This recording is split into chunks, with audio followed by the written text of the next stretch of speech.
सूरजपुर में बस दुर्घटना का बड़ा हादसा हो गया है, जहां बस सवार 50 से ज्यादा लोग घायल हो गए हैं, जिसके बाद सभी घायलों को स्थानीय लोगों ने अस्पताल में भर्ती करवाया है। वहीं लगभग सभी गंभीर घायलों को अंबिकापुर जीवन ज्योति अस्पताल रेफर किया गया, जहां एक घायल की अंबिकापुर जेजे अस्पताल में इलाज के दौरान मौत हो गई है।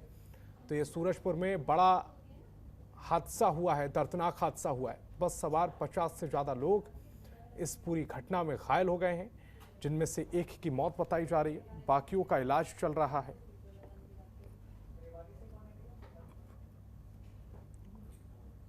छत्तीसगढ़ कर्मचारी अधिकारी फेडरेशन के बैनर तले कर्मचारी अधिकारियों ने एक दिवसीय हड़ताल की है, जिसके कारण कलेक्ट्रेट में काम प्रभावित रहा। कलेक्ट्रेट के कार्यालय में कुर्सियां खाली मिली हैं। आपको बता दें कि हड़ताल में सैकड़ों की संख्या में कर्मचारी अधिकारी मौजूद रहे हैं और अपनी 14 सूत्री मांगों को लेकर प्रदर्शन किया है। उनका कहना है कि अगर हमारी मांगें नहीं मानी जाती हैं तो हम उग्र आंदोलन करेंगे। वहीं इन कर्मचारियों को 54 संगठनों का समर्थन भी मिला है।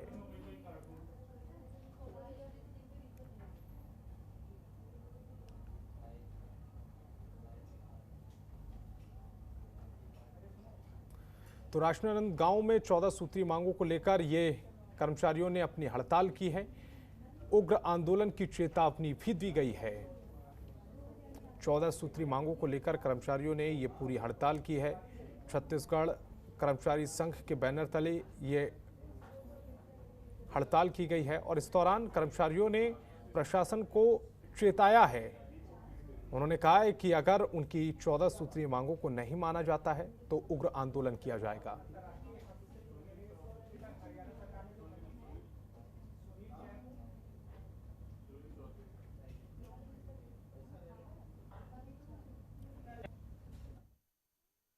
क्योंकि कर्मचारी एक सरकार का अंग होता है भाई। जब तक कर्मचारी फाइल नहीं बढ़ाएगा सरकार का काम काज नहीं चलेगा। सरकारी अमला ही महत्वपूर्ण अमला होता है, किसान अमला भी होता है, अन्न देता है, मगर कर्मचारी अमला जब तक फाइल आप तक नहीं पहुंचाएगा तो आप कैसे कार्य करेंगे। कर्मचारी अधिकारी फेडरेशन प्रांतीय इकाई के आह्वान पर पूरे प्रदेश के सभी जिले और ब्लॉक स्तर पर समस्त कर्मचारी और अधिकारी अपनी 14 सूत्री मांगों को लेकर आज एक दिवसीय हड़ताल धरना प्रदर्शन कर रहा है कि कोरोना संक्रमण काल के दौरान विगत 2 वर्षों से कर्मचारियों के डीए, वेतन वृद्धि, पदोन्नति, अनियमित कर्मचारियों को नियमित करने जैसी हमारे लिपिक साथियों की महत्वपूर्ण मांग है, जिस पर सरकार समय रहते। और कांकेर के अलग अलग जगहों पर लगातार मोबाइल चोरी होने की खबरों को देखते हुए एसपी संभल सिन्हा ने सभी थाना अफसरों को जल्द से जल्द मोबाइल चोरों को पकड़ने के आदेश दिए हैं, जिसके तहत साइबर सेल सभी चोरी हुए फोनों को मोबाइल नंबरों की मदद से लगातार ट्रेस कर रही है। जिसके दौरान पुलिस ने 60 मोबाइल का लोकेशन ट्रेस कर सभी मोबाइलों को अपने कब्जे में ले लिया है और मोबाइल को उनके मालिकों को सौंप दिया गया है। तो कांकेर में लगातार मोबाइल चोरी की घटनाएं बढ़ रही थी और इसकी शिकायत लगातार पुलिस को मिल रही थी, जिसके बाद पुलिस ने जितने भी मोबाइल चोरी की घटनाएं सामने आई थी उन सभी नंबरों को ट्रेस पर लगाया और इसके बाद 60 से ज्यादा मोबाइलों को उन्होंने बरामद कर लिया है और उनके मालिकों को सुपुर्द कर दिया गया है। समय से जो मोबाइल घूमने की शिकायतें थानों में रजिस्टर हुई थी, उनमें लगातार साइबर सेल की जो टीम है वो कार्रवाई कर रही थी, उनको ढूंढने का प्रयास कर रही थी। अलग अलग कॉल डिटेल्स और IMEI सर्च के माध्यम से अलग अलग इलाकों से लगभग 70 मोबाइल को ट्रेस कर लिया गया था, उनको बरामद भी कर लिया गया था। और भी मोबाइल्स अलग अलग इलाकों में गुमे हैं, उनके बारे में भी पतासाजी की जा रही है और मुझे उम्मीद है कि इसी तरीके से एक बार और हम लोग एक बड़ा अभियान चला करके। और सूरजपुर किन्नर समुदाय एक बार फिर से सुर्खियों में है। इस बार मामला सोशल मीडिया के एक वीडियो से जुड़ा हुआ है, जिसमें अंबिकापुर के एक किन्नर ने अपने समुदाय के कई लोगों पर फर्जी किन्नर होने का आरोप लगाया। निजी अस्पताल में सर्जरी से किन्नर बनने की बात कही है। वहीं इस बयान के बाद किन्नरों की प्रतिक्रियाएं सामने आने लगी हैं और जमकर बवाल मच गया है, जिसे देखते हुए आपसी विवाद को निपटाने के लिए किन्नरों की गुरु विद्या मौसी के सभा में किन्नरों की बैठक का आयोजन किया गया, जिस दौरान किन्नर ने अपनी गलती को मानते हुए सभी किन्नरों से अपने विवादास्पद बयान के लिए माफी मांगी है और कहा है कि कुछ दिन में वो मानसिक रूप से परेशान चल रही थी। इसी वजह से उसने ऐसा विवादास्पद बयान दे दिया जिसके लिए वो काफ़ी शर्मिंदा हैं। वहीं इसके बाद किन्नर समुदाय के सभी गिले शिकवे भूल कर उसे अपने साथ सम्मिलित कर लिया गया है।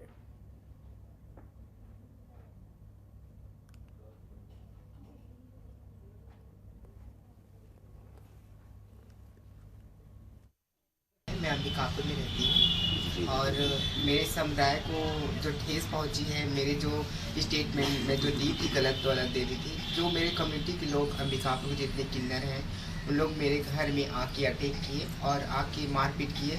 उस दौरान मेरा दिमाग काम नहीं कर रहा था, तो मैं नाम से नाम मैं बोल दी थी। उसके लिए मैं क्षमा प्रार्थी हूँ और मैं ये भी बताना चाहती हूँ, मैं ये नहीं बोलना चाहती थी कि किन्नर नकली होते हैं, किन्नर सभी असली होते हैं। हमारे यहाँ सूरजपुर में हम लोगों ने बैठक किया।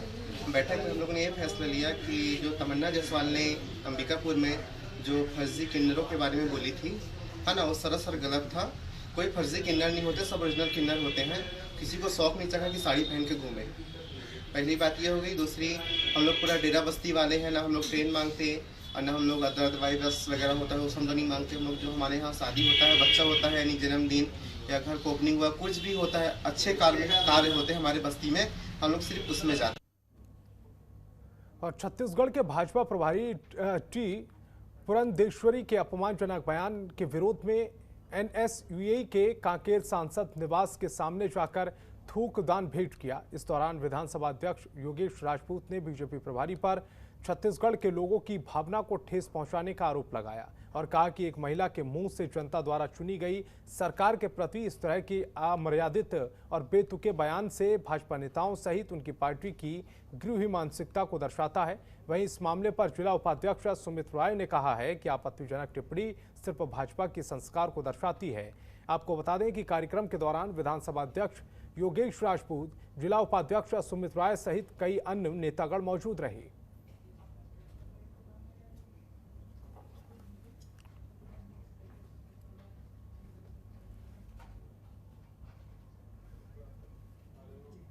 ऊपर गलत बयानबाजी करते हैं, थूकने से सरकार चली जाएगी बोल के, तो यह बहुत ही गलत है, जिसका विरोध पूरे छत्तीसगढ़ में एनएसयूए के द्वारा। जगदलपुर दलपत सागर क्षेत्र में बदमाशों ने चाकू मारकर 2 लोगों को घायल कर दिया है। वहीं मामले की सूचना मिलते ही पुलिस ने आरोपियों को गिरफ्तार कर लिया। आपको बता दें कि आरोपी ने पूछताछ में पुरानी रंजिश में हमले की बात को कबूला है। फिलहाल पुलिस ने आरोपी को गिरफ्तार कर लिया है और न्यायिक रिमांड पर भेज दिया है। तो जगदलपुर से पूरी खबर आपको दिखा रहे हैं, जहां चाकू हमले में 2 लोग घायल हुए हैं। पुरानी रंजिश की वजह से यह हमला किया गया है। पुलिस ने आरोपियों को गिरफ्तार कर लिया है।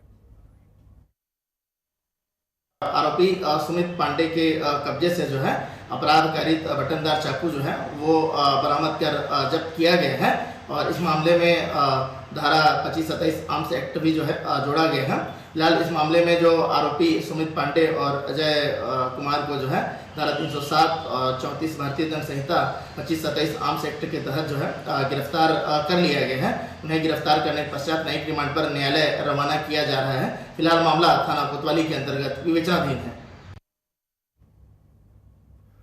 और बलरामपुर जिले में 2 दिनों से हो रही बारिश ने काफी नुकसान पहुंचाया है, जहां बिजली की चपेट में आने से 32 मवेशियों की मौत हो गई है, जिससे पशुपालन करने वाले किसानों को काफी नुकसान हुआ है। धमतरी जिला के डुबान क्षेत्र में अल्प वर्षा के कारण किसानों को मौसम की मार झेलनी पड़ रही है। इस साल सामान्य से कम बारिश हुई है। इस अल्प वृष्टि के कारण किसानों के फसलों को बहुत ज्यादा नुकसान हुआ है। किसानों के पास आय का एकमात्र साधन कृषि है, लेकिन अल्प वृष्टि के कारण किसानों के खेतों में पानी नहीं होने के चलते उसमें लगे धान और कई फसलें बर्बाद होने की कगार पर है, जिससे किसानों की आय पर गहरा प्रभाव पड़ने की चिंता सता रही है। किसानों ने जिला कलेक्ट्रेट से आग्रह किया है कि किसानों के हितों को ध्यान में रखते हुए डुबान क्षेत्र के समस्त किसानों को फसल बीमा, सूखा राहत पैकेज देने और किसानों का कर्ज माफ करने की अपील की गई है।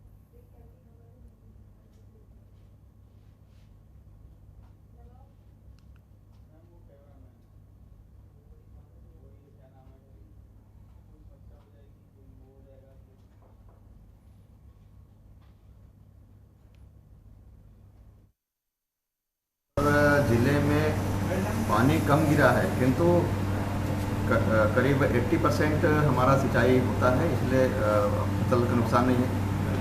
मैंने सभी ब्लॉक में जाके देखा है, केवल नगरलोट क्षेत्र के और नगरीय क्षेत्र के जिन गाँव का भी मैंने नाम लिया है और धमतरी विकासखंड के जिन जो 7 ग्राम पंचायतें हैं उनका है, इन क्षेत्रों में ही नुकसान है। बाकी क्षेत्रों में पर्याप्त पानी की व्यवस्था। खबरों के निष्पक्ष विश्लेषण के लिए सब्सक्राइब करें Jantantra TV and press the bell icon. Never miss any update.